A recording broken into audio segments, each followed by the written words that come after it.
ఆశ్చర్యకరమైన బైబిల్ పాఠముగా ఆదికాండము 12వ అధ్యాయం మరియు 13వ అధ్యాయం చదువుకుందాము.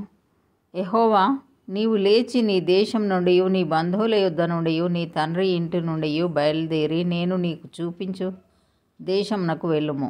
నిన్ను గొప్ప జనముగా చేసి నిన్ను ఆశీర్వదించి నీ నామమును గొప్ప చేయుదును. నీవు ఆశీర్వాదముగా నుందువు. నిన్ను ఆశీర్వదించు వారిని ఆశీర్వదించెదను, నిన్ను దూషించు వారిని శపించెదను. భూమి యొక్క సమస్త వంశములు నీ యందు ఆశీర్వదించబడునని అబ్రాముతో అనగా, యెహోవా అతనితో చెప్పిన ప్రకారము అబ్రాము వెళ్ళెను. లోతు అతనితో కూడా వెళ్ళెను. అబ్రాము హారాను నుండి బయలుదేరినప్పుడు 75 ఏండ్ల ఈడు గలవాడు. అబ్రాము తన భార్య అయిన శారాయిని, తన సహోదరుని కుమారుడైన లోతును, హారానులో తానును వారును ఆర్జించిన యావదాస్తిని, వారు సంపాదించిన సమస్తమైన వారిని తీసుకొని కనాను దేశమునకు వెళ్ళుటకు బయలుదేరి కనాను దేశమునకు వచ్చిరి. అప్పుడు అబ్రాము షెకెము నందలి ఒక స్థలము దాకా ఆ దేశ సంచారం చేసి మోరే దగ్గరనున్న సింధూర వృక్షమునొద్దకు చేరెను. అప్పుడు కనానీయులు ఆ దేశంలో నివసించిరి. యెహోవా అబ్రామునకు ప్రత్యక్షమై, నీ సంతానమునకు ఈ దేశం ఇచ్చేదనని చెప్పగా, అతడు తనకు ప్రత్యక్షమైన యెహోవాకు ఒక బలిపీఠమును కట్టెను. అక్కడ నుండి అతడు బయలుదేరి బేతేలుకు తూర్పున నున్న కొండకు చేరి, పడమటనున్న బేతేలునకును తూర్పుననున్న హాయికిని మధ్యను గుడారం వేసి అక్కడ యెహోవాకు బలిపీఠమును కట్టి యెహోవా నామమున ప్రార్థన చేశాను. అబ్రాము ఇంకా ప్రయాణం చేయుచు దక్షిణ దిక్కుకు వెళ్ళెను. అప్పుడు ఆ దేశంలో కరువు వచ్చెను. ఆ దేశంలో కరువు భారంగా నున్నందున అబ్రాము ఐగుప్తు దేశంలో నివసించుటకు అక్కడికి వెళ్ళెను. అతడు ఐగుప్తులో ప్రవేశించుటకు సమీపించినప్పుడు అతడు తన భార్య అయిన శారాయితో, ఇదిగో నీవు చక్కని దానివని ఎరుగుదును. ఐగుప్తీయులు నిన్ను చూచి ఈమె అతని భార్య అని చెప్పి నన్ను చంపి నిన్ను బ్రతకనిచ్చెదరు.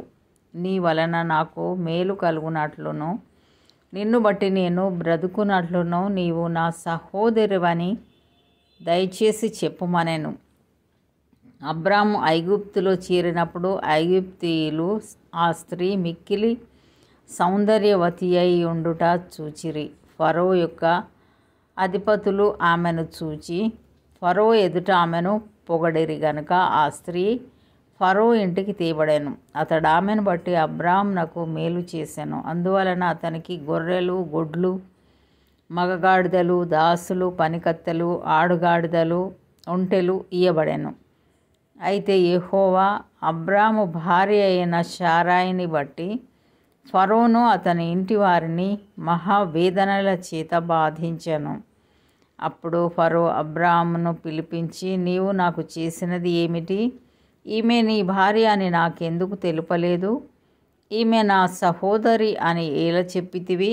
నేనామెను నా భార్యగా చేసుకుందునేమో. అయితేనేమి, ఇదిగో నీ భార్య, ఈమెను తీసుకొని పొమ్మని చెప్పాను.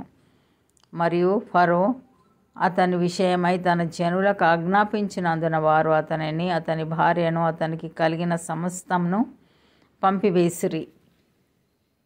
13వ అధ్యాయం. అబ్రాము తనకు కలిగిన సమస్తమును, తన భార్యను, తనతో కూడనున్న లోతును వెంట పెట్టుకొని ఐగుప్తులో నుండి నెగేబునకు వెళ్ళెను. అబ్రాము వెండి బంగారము పశువులు కలిగి బహు ధనవంతుడై ఉండెను. అతడు ప్రయాణం చేయుచు దక్షిణం నుండి బేతేలు వరకు, అనగా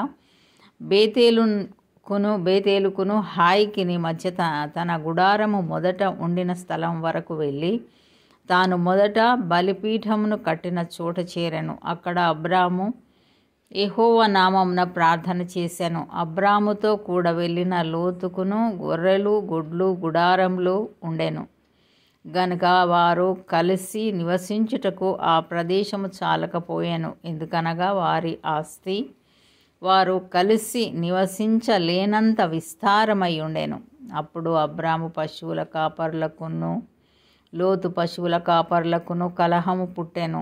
ఆ కాలమందు కనానీయులు పెరిజీలు ఆ దేశంలో కాపురముండిరి.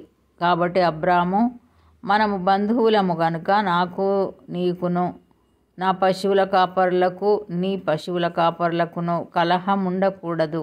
ఈ దేశమంతయు నీ ఎదుటనున్నది కదా, దయచేసి నన్ను విడిచి వేరుగా నుండుము.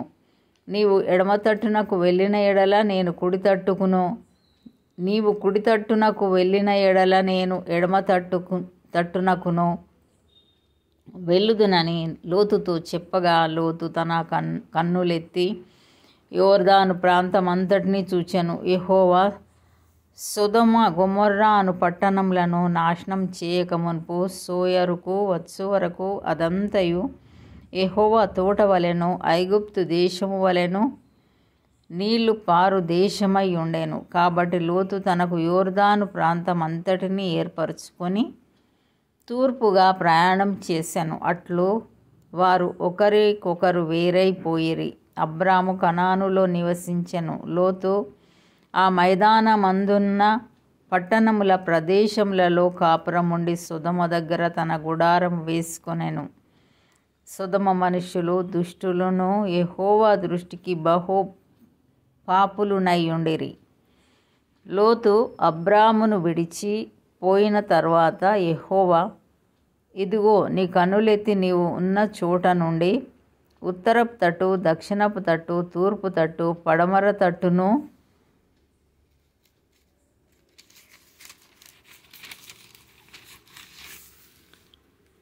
చూడుము. ఎందుకనగా నీవు చూచుచున్న ఈ దేశమంతటిని నీకును నీ సంతానమునకును సదాకాలం ఇచ్చేదను. మరియు నీ సంతానమును భూమి మీద నుండి రేణువుల వలె విస్తరింపచేసేదను. ఎట్లనగా ఒకడు భూమి మీద నుండి రేణువులను లెక్కింప కలిగిన ఎడల నీ సంతానమును కూడా లెక్కింపవచ్చును. నీవు లేచి ఈ దేశం యొక్క పొడుగున వెడల్పున దానిలో సంచరించుము, అది నీకిచ్చేదనని అబ్రాముతో చెప్పాను. అప్పుడు అబ్రాము తన గుడారము తీసి హెబ్రోనులోని మమ్రే దగ్గరనున్న సింధూర వృక్షవనములో దిగి అక్కడ యెహోవాకు బలిపీఠమును కట్టెను. ఇంతటితో ఈ దినం కొరకైన బైబిల్ పాఠము సరి.